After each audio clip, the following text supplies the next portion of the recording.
Shalom Yabashim Yahushai Barakathum. To all my brothers, Yahweh Shema. Allah Bashim Yahushai, to all my sisters. With the Israelite School of Universal Practical Knowledge. Started out of 1 West 125th Street, Harlem, New York.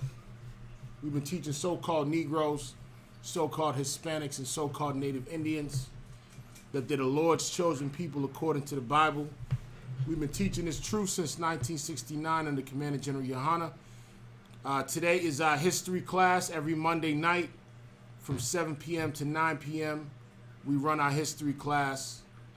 Before we get started, today we're going to be speaking about basically going over the history of voting in Babylon. Where did democracy come from? Right? The idea of a republic. Right? Or to be more assertive, direct democracy, which is what goes on in America today. And we'll go through the origins of that. You know, as you know, there's been a lot of hype around this election, around these elections. You know, we gotta understand that our oppressor has been singing the same tune for the last couple of hundred years, and we've fallen for that same lullaby that he's been giving us. And we believe that, you know, white people, our oppressor, doesn't lie. And time and time again, we make the same mistake of going to these voting polls, going to the voting booth, and basically pledging our allegiance to our new slave masters, pledging our allegiance to the country that's oppressed us for the last 400 years. And our election should be the Most High. Our election should be Christ. But we're in betwixt a warfare of, between our power and the powers that be on this planet. And we've clearly showed, for those that have voted, for those that voted for Biden, or for those that have voted for Trump, we've clearly showed the Most High that we have elected, we would rather a man to be our God, to be our leader, than to have the Most High be our leader. I'm going to give you a story back in, let's go back to the 1 Samuel. We're going to read the book of 1 Samuel chapter 12. We're going to read that in a sec. If there's any questions online, ask your questions if you're online. I'll give it a sec for anyone that has any questions.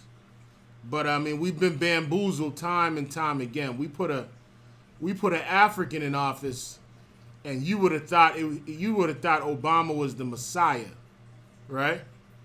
You had black people crying in tears for a Hamite that did absolutely nothing for our people, right?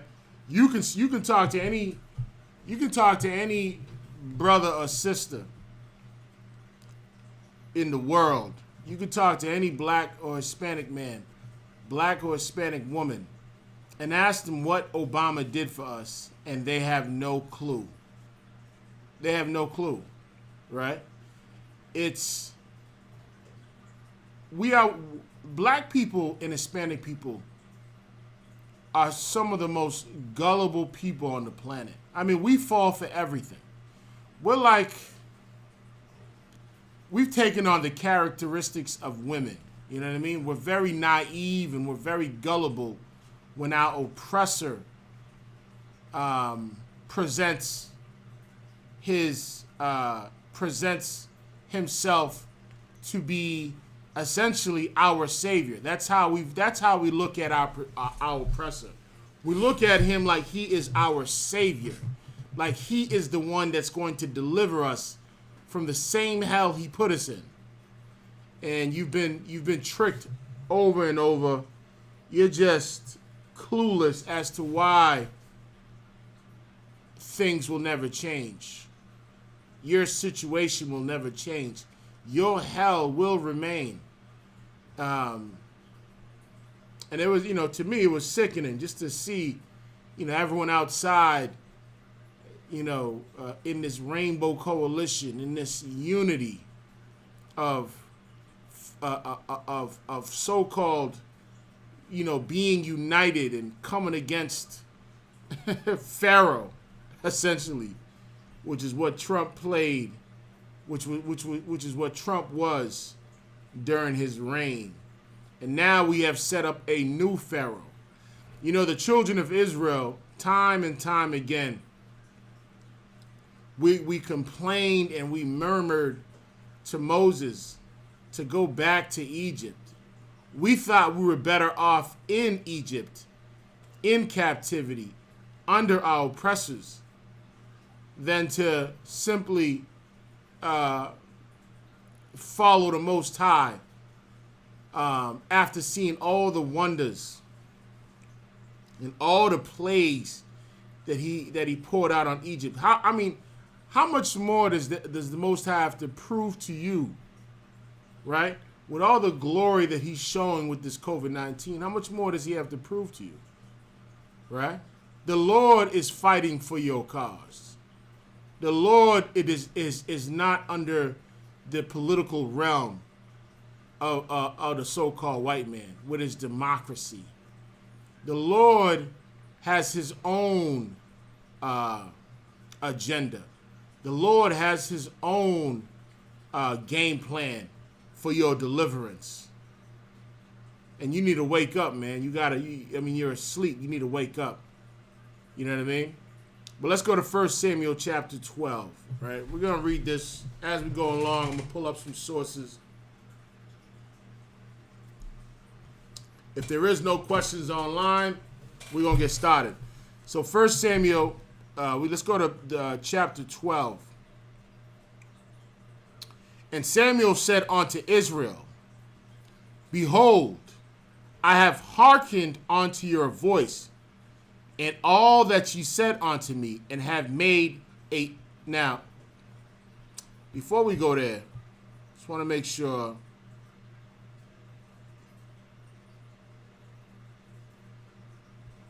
Let's go a little further. Let's go a little earlier. So this is around the time that the children of Israel were basically crying for a king. They basically did not want the Most High to rule over them. They wanted a man to rule over them. And the Lord gave them what they wanted. Now, when you go out into when you went out to go and vote, a lot of times people can tend to be, a lot of times black people, more specifically, and Hispanic people, the children of Israel, our oppressor has poured out his magic and his witchcraft on us that basically puts a spirit on us.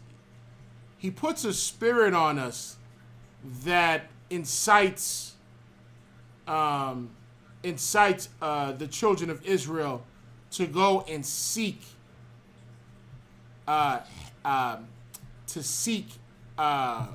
salvation from a people that are historically known to take away salvation, historically known to torture and rape and rob and murder. And despite that, it goes to show how loving we are as a people, because the same people that murder us, the same people that oppress us, the more they do it, the more we love them. And essentially, who's to blame for that? The people that are to blame for your decision to go vote for a new pharaoh, for a new slave master, for your decision to elect your oppressor over the Most High, the fingers are pointed towards your black leaders, your preachers. Your preachers are the ones that push you and that encourage you and that puts the spirit of voting in you, which is essentially going to lead to more deaths of our children, which it's essentially going to lead to more incarceration of our children, right? Throughout American history, there's always been some sort of suffrage movement. The black suffrage movement, the women's suffrage movement, the Native American Indian suffrage movement.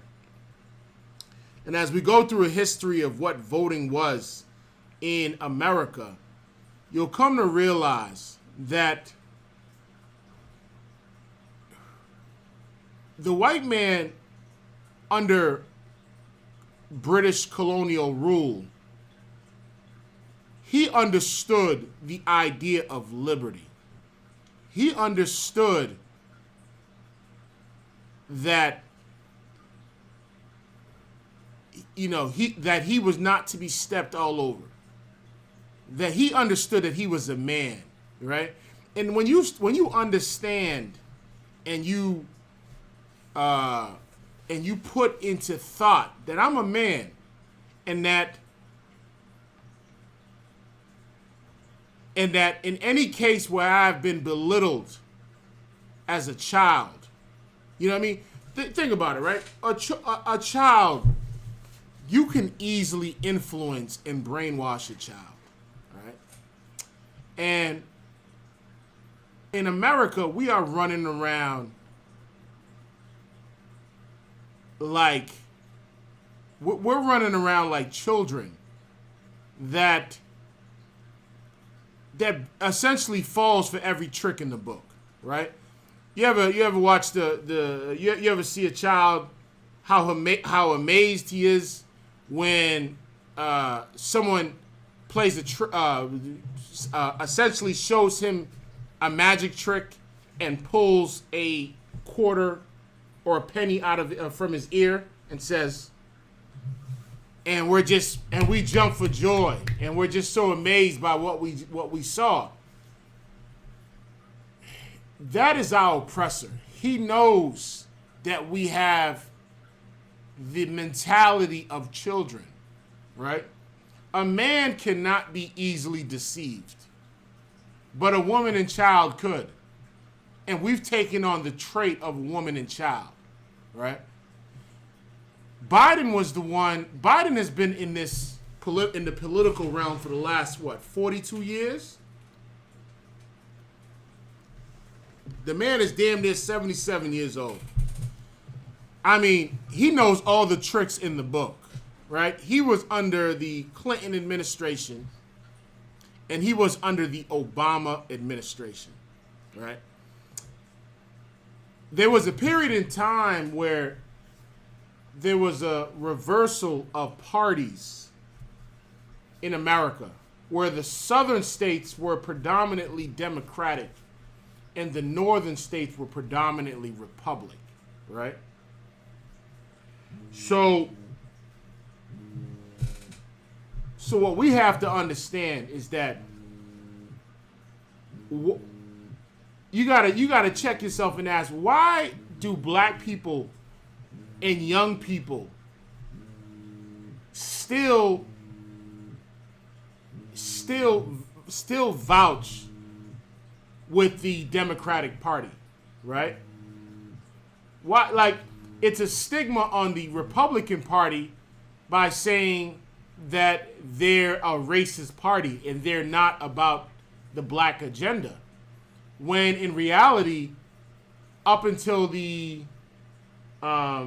up until the civil rights movement, there was a reversal of roles, right?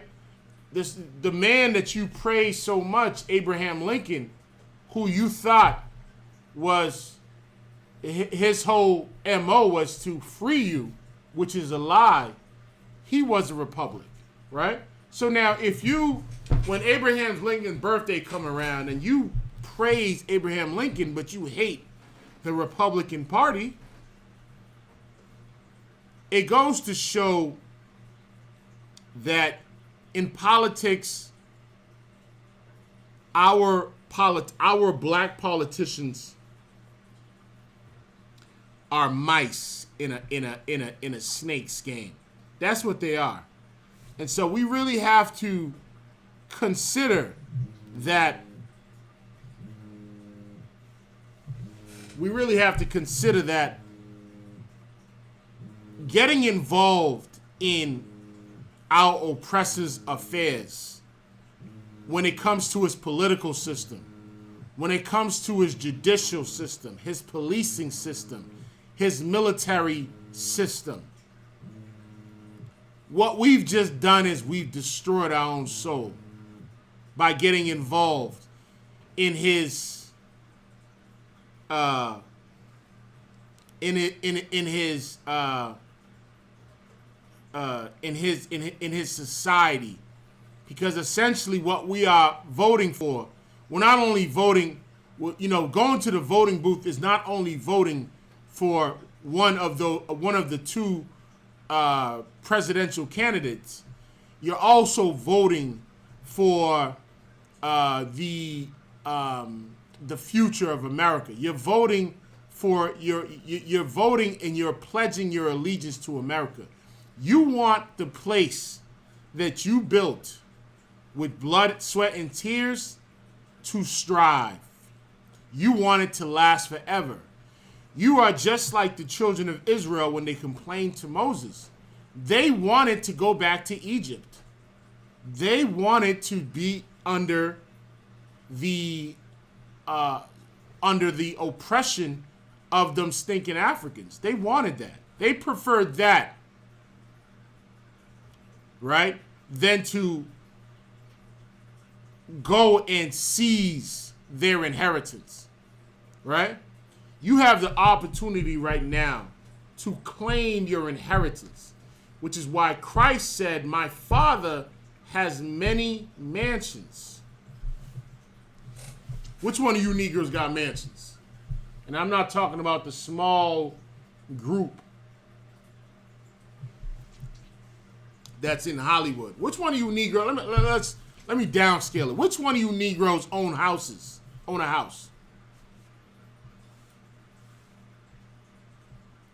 A minuscule percentage, right?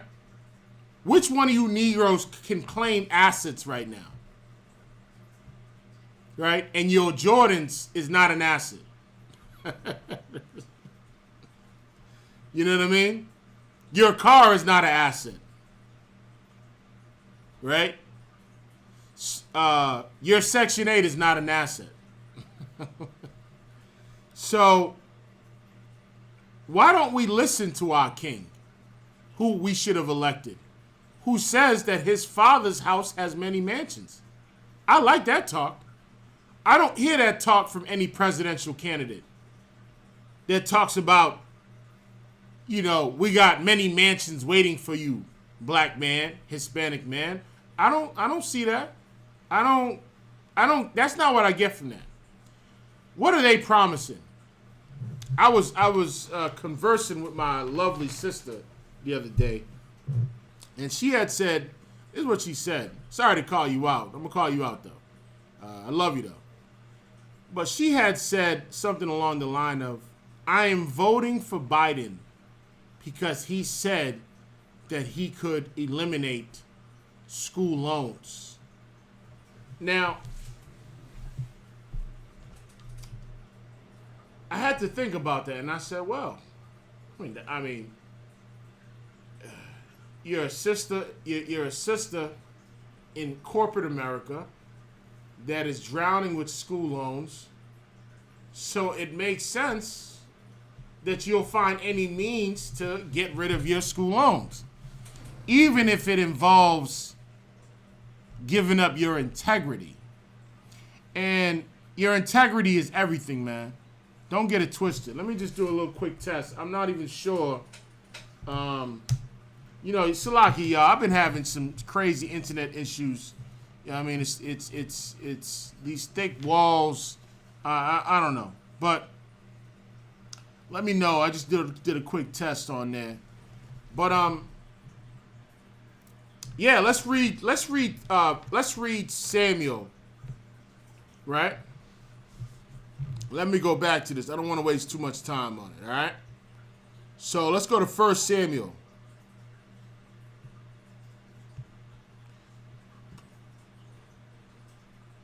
Okay, so let's go to 1 Samuel chapter 8. This is a very interesting chapter. Christians, if you're listening, no, we do not throw away the Old Testament. It's all one book, okay? And this is for you, Christians, because you're the one that's pushing the spirit of voting, which is essentially the worship of a god. And we'll get into that in a sec. But you're pushing that spirit. And you claim to love Jesus. You claim to have a personal relationship with your king.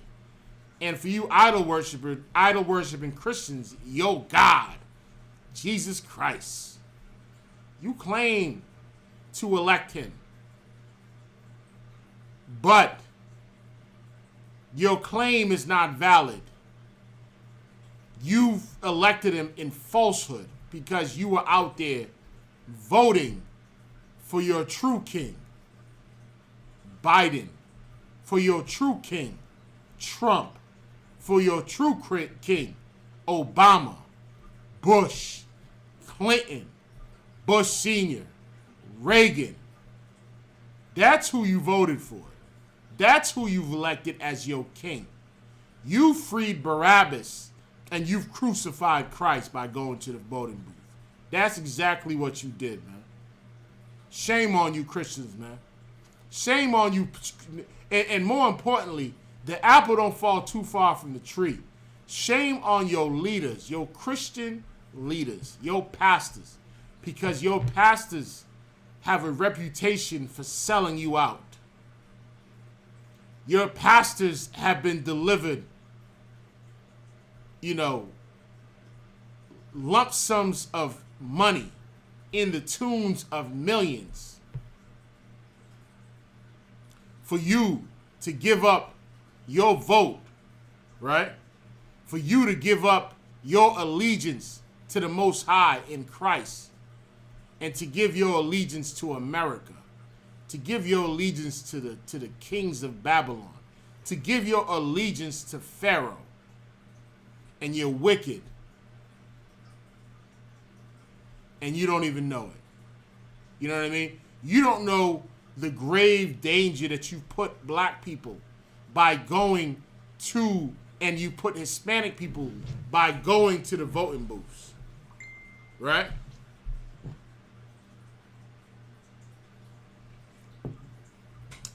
But let's get it. All right, so we're going to go to 1 Samuel chapter 8.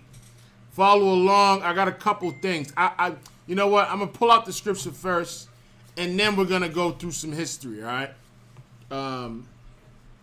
But here we go. It says, 1 Samuel chapter 8, and it came to pass when Samuel was old that he made his sons judges over Israel. Now the name of his firstborn was Joel. Now, keep in mind, when Samuel got to a certain age, he had to appoint not a king, but judges to handle the smallest matters and to handle the really big matters, the greatest matters. That's the system, political system, and the judicial system that Israel had in place during the time of Samuel, when Samuel was damn near his deathbed. He appointed judges. right? That's what he appointed. He did not appoint a king over Israel, because guess who was their king? The Most High was their king. And guess who was their king to come? Yahushua Mashiach, who we know as Jesus Christ, right?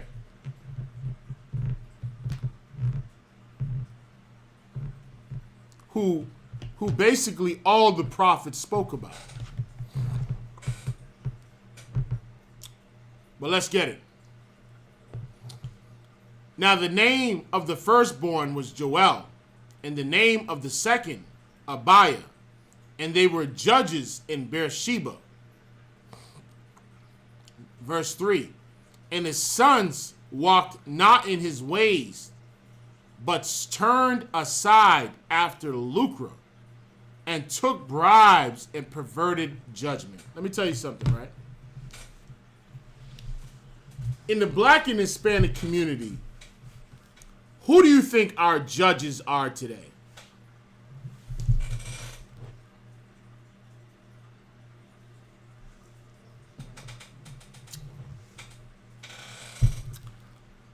Right? Who do you think our judges are today?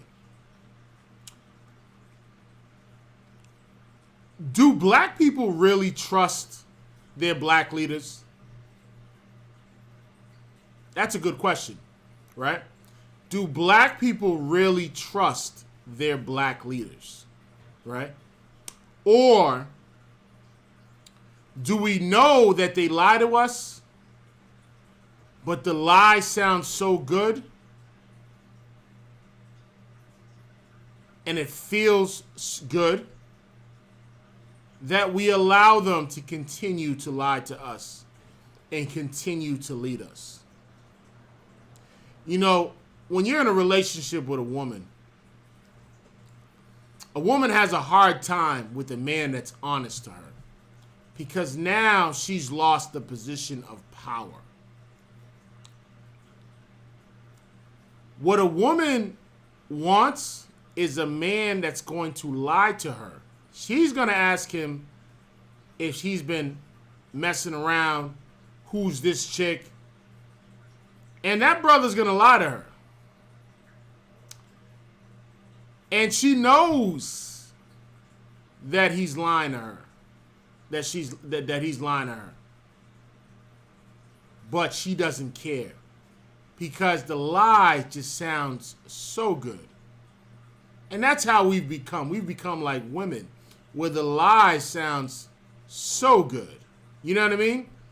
And so now we essentially have appointed judges, right? Not the priests and prophets of the Lord in the UPK, but our people have appointed Creflo Dollar, T.D. Jakes. They have appointed corrupt, unrighteous black and Hispanic leadership, right? And so what have these people done? They have turned aside after lucre, meaning they have turned aside after money. Your leadership, your black and Hispanic leaders take bribes. They've been taking bribes since day one, right? And they pervert judgment. How do you pervert judgment? Meaning, your black and Hispanic preachers teach you that you don't have to keep the laws of the Most High. That's perverting judgment. That if you pay, and keep in mind it says, but turned aside after lucre, that if you pay, meaning, what's the best way to put it? You gotta pay to play. You ever heard that before? You gotta pay to play? Well, listen, you pay your tithes, man. You can molest a few children in that church. You can sleep with a man's wife. You could be a homosexual. Hey, you can even sell drugs, right? As long as you pay your tithes, right? I mean, to be honest, that sounds like a good bargain. But what you have to understand is that because your leadership perverts judgment, Sorry, something's not right. Wait a few minutes and try setting up again. You can also try unplugging your device and plugging it back in. Here's the truth of the matter, right? Erskine Littleton, what's going on, brother? It's always a pleasure to see you, man. You know you famous in Israel, right? I like seeing this brother, man. He's cool. What'd you say? Only Commander General Yohani ISUPK true leaders do I trust. Other than that, I don't trust so-called black leaders like Farrakhan, Jackson, and Sharpton. I'm glad you brought that up. You know the reason why you don't trust them? Because you don't have the spirit of voting. You don't have the spirit of Christmas. You don't have the spirit of Halloween. You don't have the spirit of Thanksgiving. You understand that even though the lie sounds good and it feels good, that it's going to destroy you in the long run. You understand that. Black people don't understand how dangerous a lie can be. I'll give you an example, right? In 2 Kings, I believe chapter 18, the Lord had a counsel on killing one of the kings of Israel. And this king used to hate when one of the prophets used to come by because he would tell him what it was, and he didn't want to hear that. He would have rather heard the lie, which all his prophets were telling him, than to hear the truth. And so what ended up happening? What ended up happening was the Lord had a council at his throne, and everyone was present at the council. And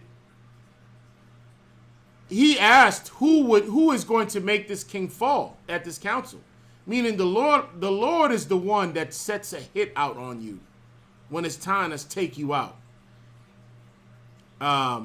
And one of the spirits stepped up. They were conversing back and forth like who's going to do it, who's going to do it. One of the spirits stepped up and said, I will make him fall in battle. He said, how are you going to do that? He said, I will send a lying spirit into the mouth of his prophets. Let me tell you something. Your judges and your prophets have a lying spirit that's going to make you fall, that's going to get your children molested, that's going to get your daughter raped by your boyfriend, that's going to destroy your life because they pervert judgment. That's what they do. They pervert judgment. And this is what Samuel's son was doing in 1 Samuel chapter 8. Let's keep reading. Verse 3. And his sons walked not in his ways, but turned aside after lucre, and took bribes and perverted judgment. Now keep in mind, these are Samuel's sons, which goes to show you when you have children, I mean, some of them might not be, some of them might end up turning the devil, right? The good news is that you can have more children, right? This was a man of the Lord, and his children were crooked as hell, and he made them judges. Now, let's keep reading. Verse 4. Then all the elders of Israel gathered themselves together and came to Samuel unto Ramah. Verse 5. And said unto him, Behold, thou art old, and thy sons walk not in thy ways. So now, the elders of our people go to Samuel like, yo, you of age now. I mean, you old now. I mean, and your sons, they wilding out right now. They they about that petrol. They about that Creflo dollar. That's what they about. And so they stepped to Samuel like, yo, what's up? Like, right? And so here's what happens. And he said unto him, Behold, thou art old, and thy sons walk not in thy ways. Now make us a king to judge us like all the nations. Okay. So this is the point I wanted to get to. You see, our problem is that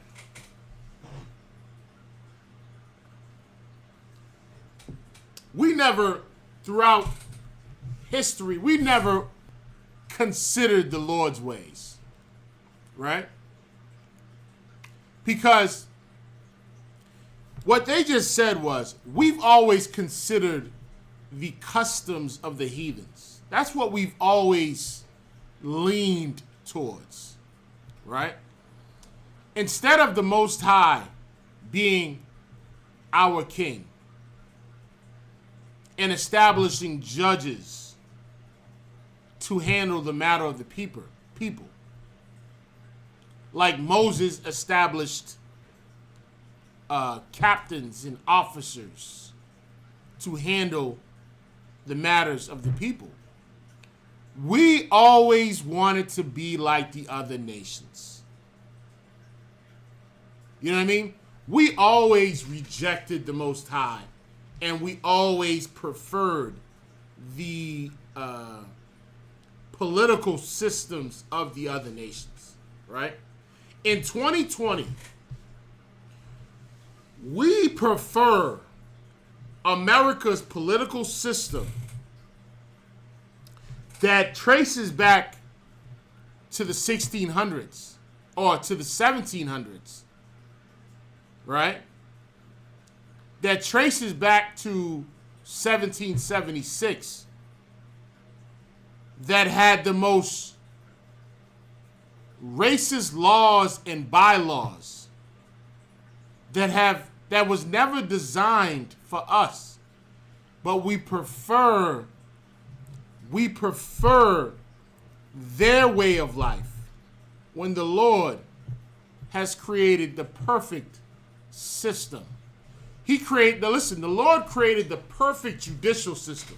Let me tell you how ill the Lord's judicial system is. If you killed a man, right? You didn't go into some cell somewhere and rot away. Prior to your case coming up or judgment, you went into another city and you found safety over there, because essentially the man you killed, their family's going to come after you. The Lord didn't design it so you could be in some cell somewhere. But here's what we did in 92. Here's what we did in the late 80s. During the rise of the crack epidemic, what did we do? We screamed, and we yelled for more police in our neighborhood. We're the ones that asked for more police in our neighborhoods in the late 80s and early 90s. And guess what? Our oppressor, he delivered. He put more police in your neighborhood. And then what had happened when we got more police in the neighborhood, and they started beating up our children, beating up our brothers and sisters, and they started to frame our brothers and sisters, plant drugs on them. Now we're crying to get the police out of our neighborhood. Right? So now let's keep reading, right? So they say, now make us a king to judge us like all the nations. And this right here was a grave mistake that the elders, the leadership of Israel made. And guess who are the elders of black people today that say, make Biden our king? Make Trump our king. Your black and Hispanic leaders, your preachers, they're the elders that went to Samuel and basically said, we don't want the Lord to judge us. We want to be like these other nations, man. We want a king over us that's going to judge us.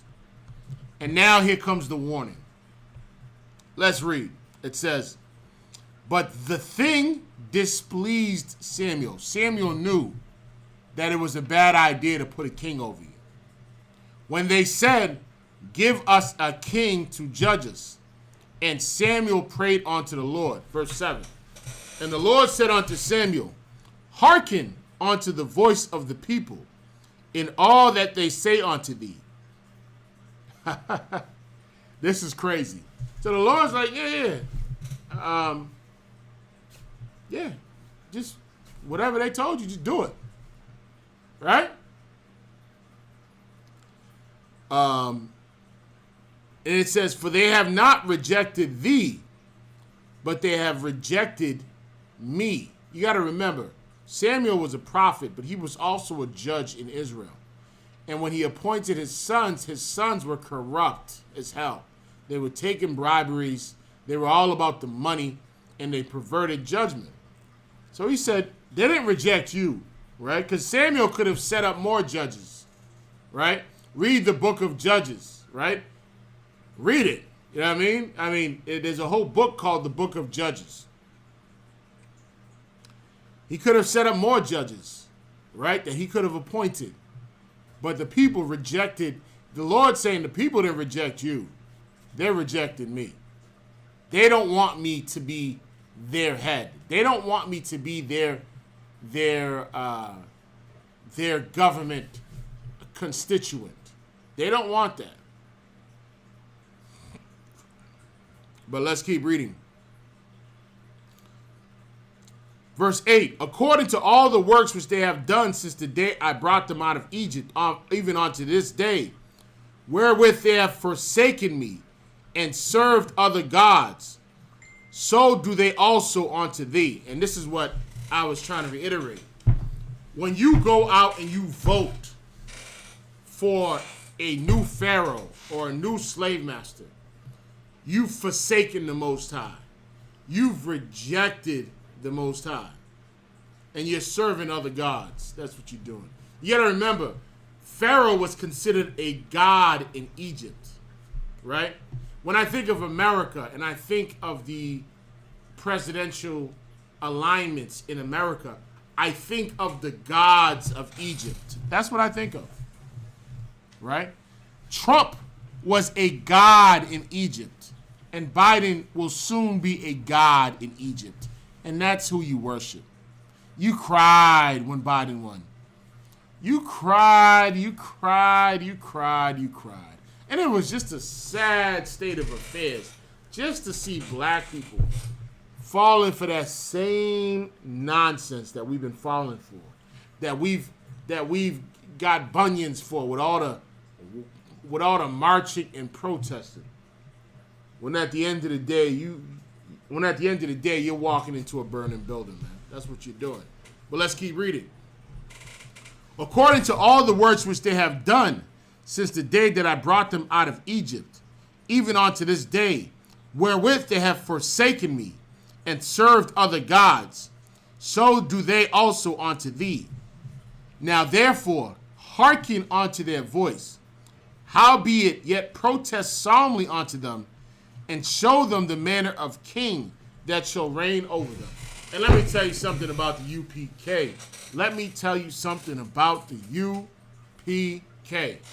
You don't know what the UPK is? For those of y'all who are watching, it's the Israelite School of Universal Practical Knowledge. What do? We protest solemnly unto our people and show them the manner of king that shall reign over them. Right? Commander General Yohana was trying to show you the manner of king, Obama at the time, that reigned over us. And you hated us for it. You hated us. I mean, and then when them 8 years was up, you was silent. You had nothing to say. You had nothing to show for. Right? But you hated the UPK when we brought it out about Obama. And Commander General Yohana prophesied that because we put Obama in office, that someone far more evil was going to come into office. And here you go. Donald Trump. A German. right? And if he had another 4 years, who knows? He might. You know what I thought about? I'm like, well, supposedly Biden won the election. Supposedly he is the new president.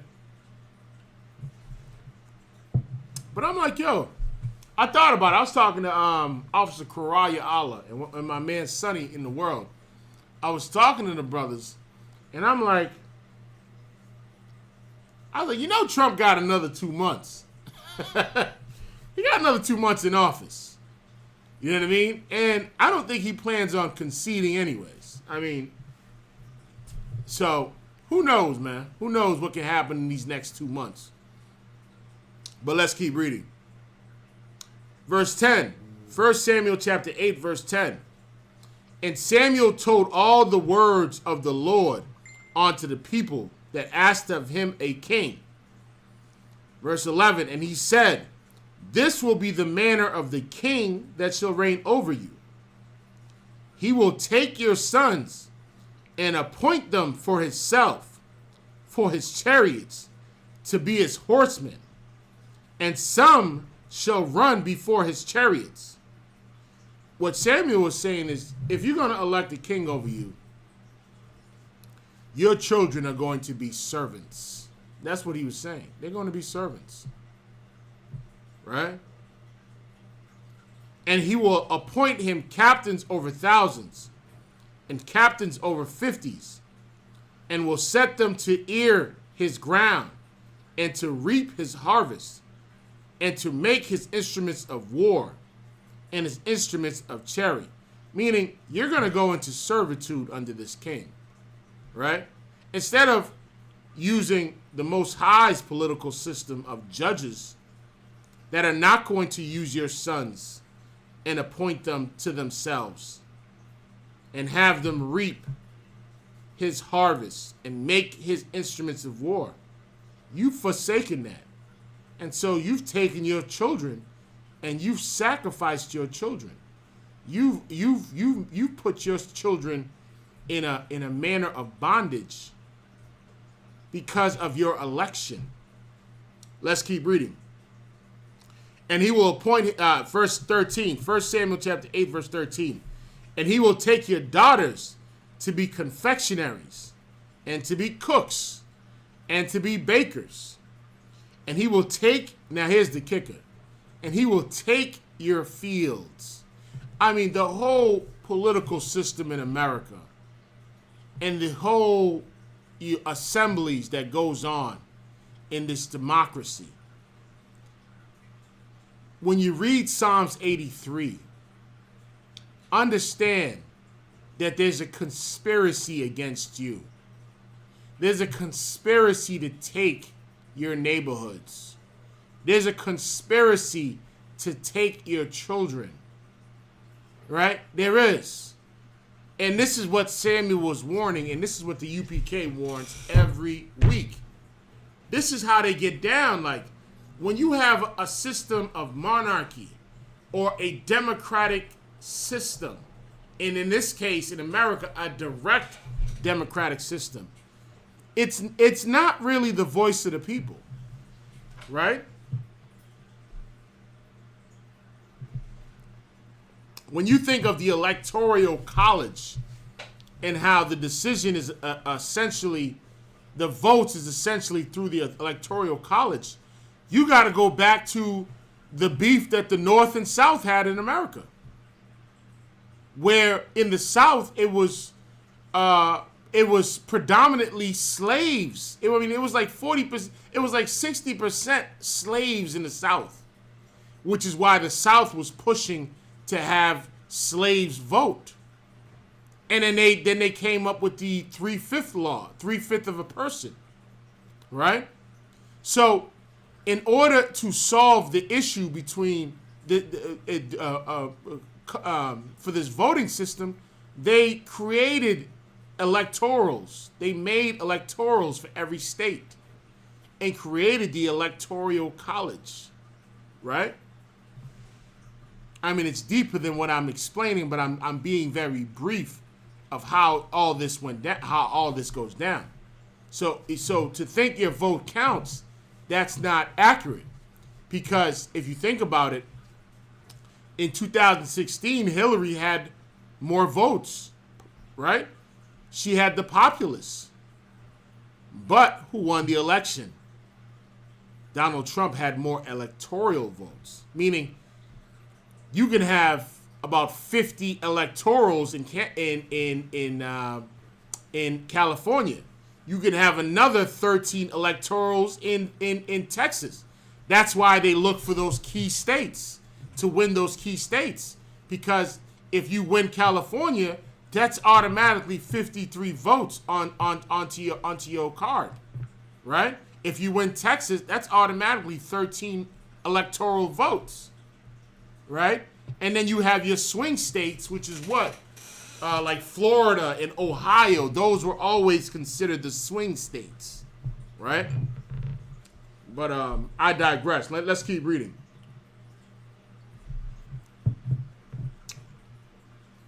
Verse 14, 1 Samuel chapter 8, verse 14. And he will take your fields and your vineyards and your olive yards, even the best of them, and give them to his servants, right? What he's saying is that this king that you're electing is going to rob you. He's going to rob you blind. That's what he's going to do, right? This king that you're voting for, right, is going to further oppress you, right? Verse 15, and he keeps going. He's given a solemn protest, right? Samuel knows they're making a grave mistake by rejecting the Most High. And he says, and he will take the 10th of your seed and of your vineyards and give it to his officers and to his servants. And he will take your men servants and your maid servants and your goodliest young men and your asses and put them to his work.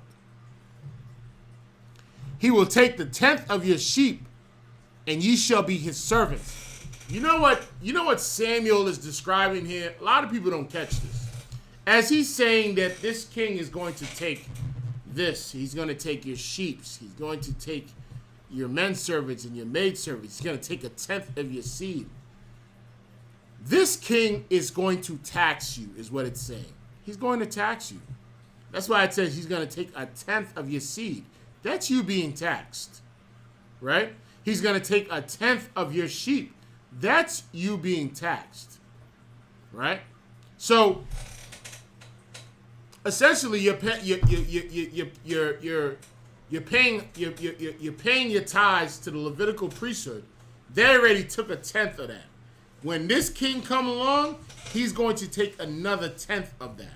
And this is what I'm trying to tell you, is that you giving your tithes, that's 10%. And now what? Now you got to pay taxes. That's another 20%. That's 30% of your income, right? 30% of your income. Because you wanted a king over you. You wanted to join this place, right? When we were better off not voting, not being considered citizens. Because if you're not a citizen, why should I have to pay taxes if I'm not a citizen, right? We were better off, on our lonely. We were better off by, doing everything on our own. But our wicked elders, our wicked leaders, have always been the one that wanted to join the other nations, that have been taking bribes. They've always been the one. The battle has always been between the rich and the poor. The general brought out not too long ago that the civil rights movement was not a poor man's problem. The civil rights movement was a rich man's affair, a rich man's problem, right? And guess who he used? He used poor people he used poor people for his agenda. Right? Let's keep reading. And ye shall cry out in that day because of your king, which ye shall have chosen you. And the Lord will not hear you on that day. So you chose Biden, you chose Harris. And you're going to see a whole another kind of hell coming your way. You thought Trump was bad. You about to see what it is. You about to realize that you made a grave mistake. And this is what Samuel's warning them. And this is what we do every week, every Saturday when we on them corners. We warn you. And we tell you not to vote. We tell you voting is a sin. We tell you that your leaders have chosen Caesar over Christ. But you failed to listen. So now, here's what the Lord says. And ye shall cry out in that day because of your king, which ye shall have chosen you. And the Lord will not hear you on that day. The Lord ain't going to hear you, man. When death and hell comes knocking at your door, the Lord is not going to hear you because you've rejected him. So guess what? The Lord is going to reject you. It's just that simple. Now let's keep reading. Nevertheless, the people refused. Good night. Let me read that one more time. 1 Samuel chapter 8, verse 8-19. It says, nevertheless, the people refused to obey the voice of Samuel. And they said, nay, meaning nah, hell nah. But we will have a king over us, that we may also be like all the nations. Right? And that our king may judge us and go out before us and fight our battles. Let me tell you something. Joe Biden is not going to fight your battles. He doesn't even care about your battles. Right? You fall for the same political trick every year, every 4 years. You do. Black Lives Matter, they'll be gone come January 23rd. Come January 23rd, you're going to see all the Black Lives Matters out there while he's getting inaugurated and fume like roaches. It's like turning the lights on. When there's roaches in your house, you turn the lights on, they're just gone. Black Lives Matter will be back in 4 years. And I really think, to be honest, I went outside and people celebrating, honking their horns, making assemblies. And I seen a lot of gay flags. I seen a lot of rainbows out there. I seen a lot. So, to me, the Biden campaign is just is a continuation of the Obama-Clinton campaign. That's all it is, man. That's all it is. And I have a strong belief that they are going to legalize pedophilia. I mean, it's already enacted in California, damn near. But this campaign, the Obama campaign, legalized gay marriage. This campaign, and that was a victory for the LGBTQYZ community. Now they're going to legalize pedophilia.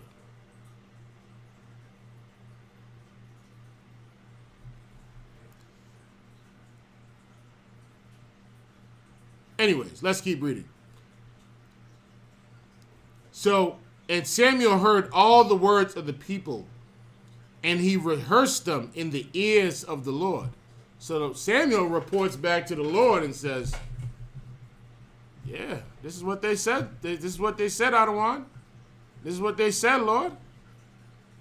And the Lord said unto Samuel, hearken unto their voice, and make them a king.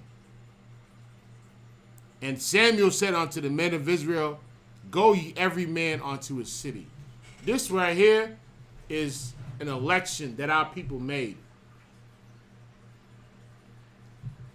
And it was a grave mistake because they went through a series of kings. Read the book of Kings, and you'll see how wicked these kings were. You will see how wicked they were. But let's get out of there. Let's get some history. I'm getting a little better with this software. You know, I'm working on it. Give me a hand for that. You know what I mean? Because I'm struggling right now with this software, but I'm getting better with it.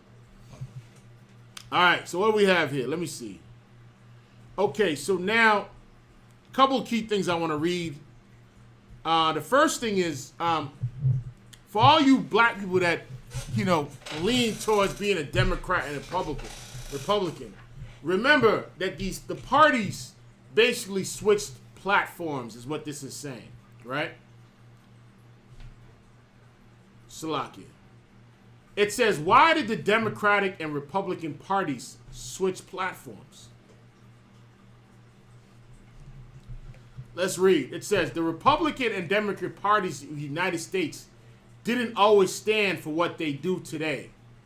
During the 1860s, Republicans who dominated northern states orchestrated ambitious expansion of federal power, helping to fund the Transcontinental Railroad, the state university system, and the settlement of the West by homesteaders, and instating a national currency and protective tariff. Democrats who dominated the South opposed those measures. So there was a switch in political parties between the North and the South. For all you Northerners out there that don't know it, for all you from Boston, from New York, from you know what I mean, that don't know that these states used to be Republican states, right? So what happened? What changed? Let's find out. It says the Republican and Democratic parties of the United States didn't always stand for what they do. Now let's keep reading. Let's just scroll down right here. After the Civil War, Republicans passed laws that granted protections for black Americans and advanced social justice. And again, Democrats largely opposed these apparent expansions of federal power. Now, let me tell you something, right? Let me explain something to you. It was the Republicans that passed the laws that granted protection for black Americans and advanced social justice. And for all you that voted for Democrats, and again, Democrats largely, not on a small scale, but largely opposed these apparent expansions of federal power. Sounds like an alternate universe. Now we're going to fast forward to 1936. Democratic President Franklin Roosevelt won the election that year on the strength of the New Deal. We all know what the New Deal was, right? A set of depression-remedying reforms, including regulation of financial institutions, the founding of welfare and pension programs. I did a class on this about a year ago. Infrastructure development and more. I mean, you're talking about now. You see these housing projects today, and you see the food stamps and all these programs. That was all part of the New Deal. Roosevelt won in a landslide. Now, keep in mind that New Deal was basically right after right around the Great Depression, because New Deals only come around when white people are suffering, right? And eventually that stigma got put on black people. When white people there are more white people on welfare than there are black people, and that's a fact, right? Let's go back to this. So Roosevelt won in a landslide against Republican Alf Landon, who opposed these exercises of federal power. So sometime between the 1860s and 1936, the Democratic Party of small government became the party of big government, and the Republican Party of big government became rhetorically committed to curbing federal power. How did this switch happen? Eric Roshway, professor of American history at the University of California, Davis pins the transition to the turn of the 20th century when a highly influential Democrat named William Jennings Bryan blurred party lines by emphasizing the government's role in ensuring social justice through expansions of federal power, traditionally a Republican stance. Remember what it just said. But Republicans didn't immediately adopt the opposite position of favoring limited government, right? So I just wanted to bring that out to let you know that there was a transfer where the southern states used to be Democratic states. These were predominantly slave-owning states. And the Republicans were had more what they call demos or demis, more of the common people than the slaves, right?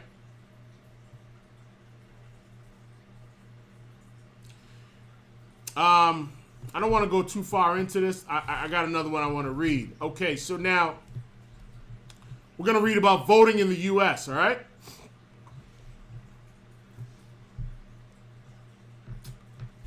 Actually, you know what? Let's go to voting because I was gonna break down democracy, but we might not have enough time. Voting in the U.S., right? It says this. I'm in Britannica. It says, while voting would seem fundamental in a democracy, voting rights in the U.S. have long been contentious. The Constitution makes no stipulations concerning who can vote. So the Constitution, basically, it was very bland. You know what I mean? It didn't really assert who can vote, but it said all men are created equal.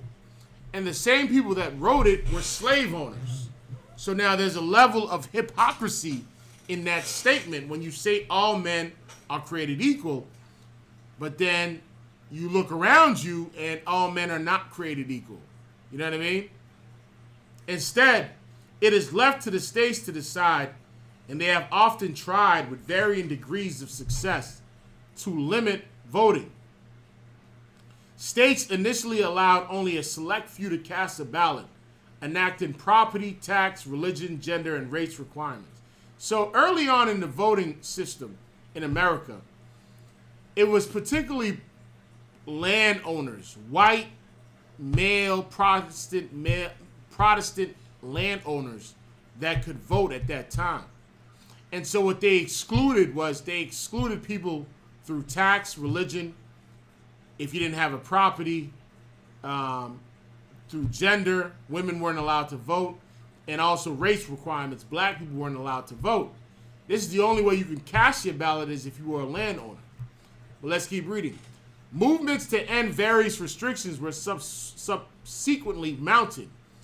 In 1792, New Hampshire became the first state to remove its land-owning requirements, though it took only until 1856 for the last state, North Carolina, to drop demands for white men. And while the Constitution decreed that no office holder should be subjected to a religion test, various states continued to require one for voting until 1828, when Maryland allowed Jews to enter the ballot booth. By the 1860s, white males largely enjoyed universal suffrage in the U.S., right? Now, this is just the history of the voting system in America. Let's keep reading.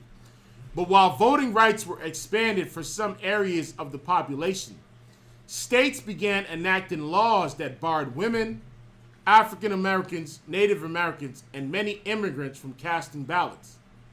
The New Jersey Constitution of 1776 gave voting rights to all inhabitants, and in the 1797 state legislation election, a number of women voted.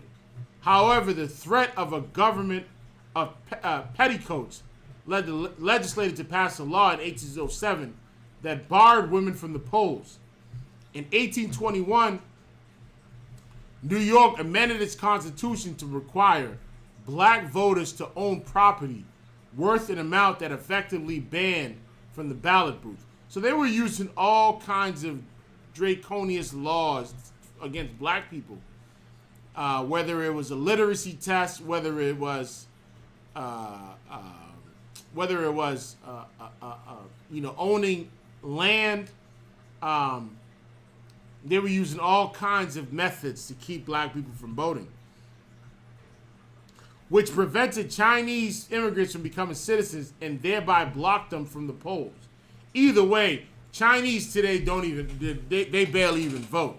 The Chinese people that vote and that care about our political system are usually the young ones that are in college, that are under a socialite influence, and they're being rebellious towards their parents. That's what they're really doing.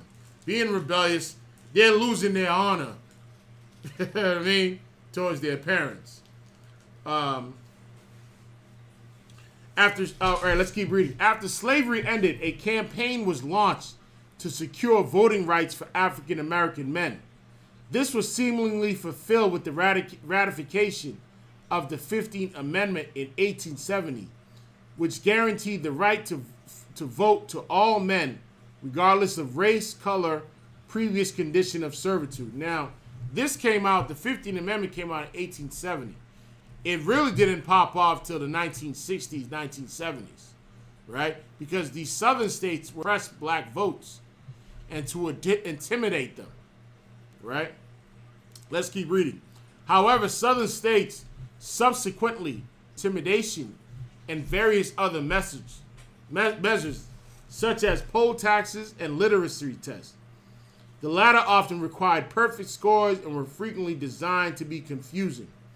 In one Louisiana test, the person was told to write every other word in this first line and print every third word in the same line. Original typed smaller and first line ended at the comma, but capitalize the fifth word that you write. Such efforts proved so effective that by the early 20th century, nearly all African Americans had to be disfranchised in the South. So then it goes along to talk about the women's suffrage movement.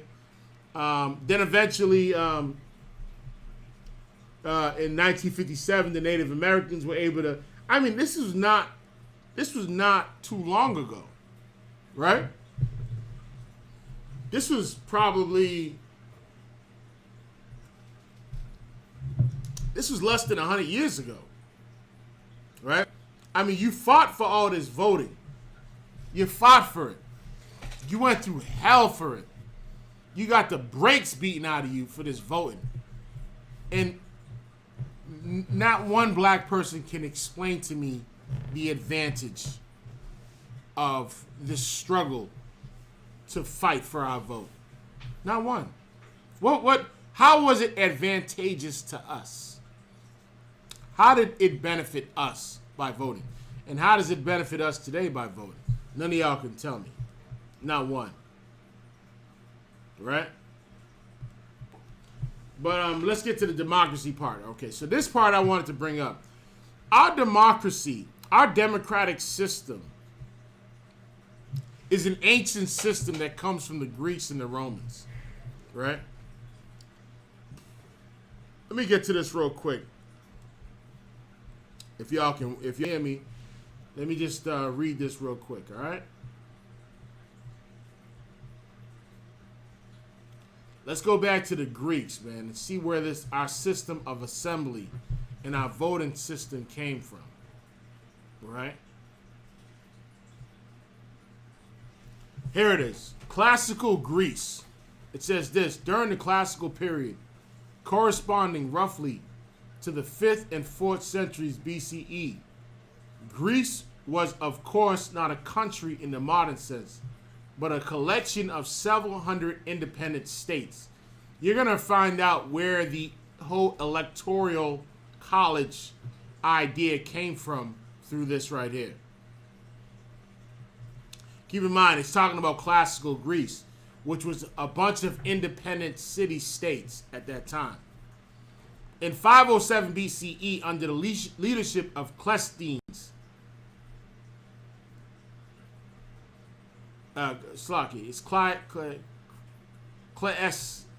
Cleisthenes, the citizens of Athens began to develop a system of popular rule that would last nearly 2 centuries.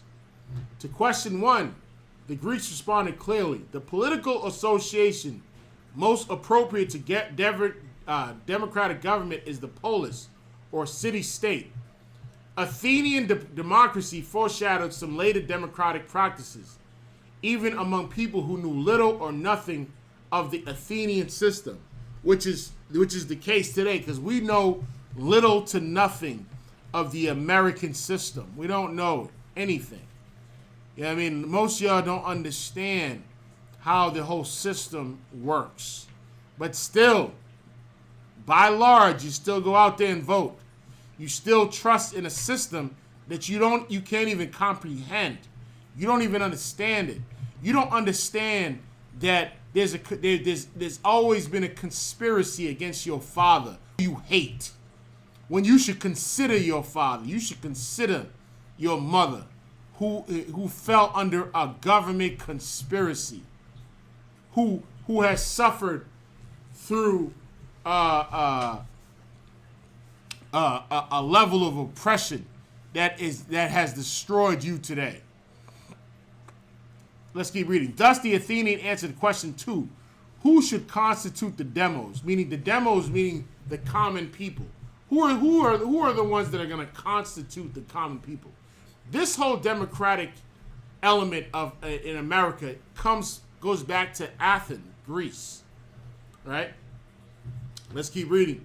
Was similar to the answer developed in many newly democratic countries in the 19th and 20th centuries. Although citizenship in Athens was hereditary, extending to anyone who was born to parents who were themselves Athenian citizens, memberships in the demos was limited to male citizens 18 years of age or older until 1483, when the minimum age was raised to 20. There was a time in America all the way up until the 70s where you weren't allowed to vote unless you were 20 or 21, I believe. And they came up with this slogan, basically along the line of, if they can go to war, then they can vote. And I'm paraphrasing that. If someone, that's what it was. You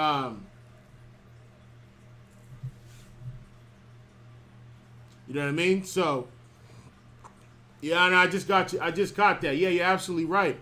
I mean, the change started to happen during the Kennedys, during the Kennedy administration, and it's always been the idea of our oppressor being concerned about our people to gain votes and popularity. You know what I mean? It's always been like that. You know what I mean?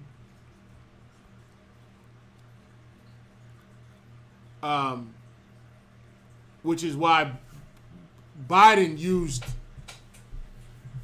I can't say this is the oldest trick in the book.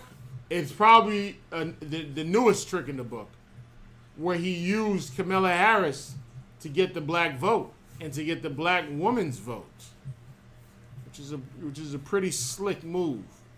You know what I mean? Considering the history, considering the what do they call it? The black girl magic that's going on right now, right?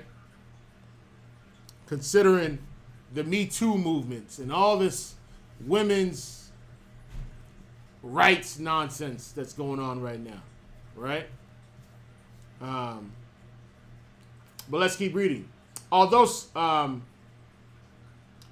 because data is just to reiterate on that. Eventually, in the 70s, they made it so the voting that they made it so that you can vote at 18. Because if you can go to war and fight at 18, they said, well, damn, you can go and vote at 18. The only thing that they won't do is allow you to drink at 18. You got to be 21 for that, unless you in Canada somewhere. Let's keep reading. Because data is scanty, estimates of the size of the Athenians' demos must be treated with caution. One scholar has suggested that in the mid-4th century that there may have been about 100,000 citizens, 10,000 resident foreigners or metics, and as many as 150,000 slaves. Among citizens, about 30,000 were males over 18. if these numbers are roughly correct, then the demos comprised to 10 to 15% of the total population. Regarding question 3, what political institutions are necessary for governing? Here's where I wanted to get to. The Athenians adopted an answer that would appear independently elsewhere. The heart and center of their government was the assembly, which is what we have today, sort of like a Congress, which met almost weekly, 40 times a year on the Sphinx, a hill west of the Acropolis. What do they call that? Congress Hill? I forget what the name of that is, but this is where we got this from. Our political system comes from the Greeks and the Romans. Now you got to remember, the Rome was more of a republic. I believe it's called Congress Hill. Capitol Hill. Capitol Hill is where they go for the assembly. Well, during this time, this is where they went, right? Voting was by a show of hands. It says voting was by a show of hands, which is what they do today in Capitol Hill. As would also be true in many later democratic systems. The votes of the majority of those present and voting prevailed. Although we have no way of knowing how closely the majority in the assembly represented the much larger number of eligible citizens who did not attend, given the frequency of meetings and the accessibility of the meeting place, it is unlikely that the assembly could have long persisted in making marketably Salakia. What are we doing on time? 8:46. All right, we're gonna have to cut it right there. I wanted to finish that, but we're gonna have to cut it right there, man. You know what I mean? You know, I never have enough time. What y'all gotta start doing from now on is start checking me, be like, yo, Salakia, sir, you are too long-winded. Let's get to the meat of it. So we're gonna end it right there. Let me figure this out. Yeah, we're gonna end it right there. Tomorrow we have our Brotherhood class starting at from 7 p.m. to 9 p.m. Tune in. Definitely find us on Facebook, man. Check us out on YouTube, on Instagram. Follow us on Twitter, Periscope. Come out there, man. Come check us out at camp, man. Bring us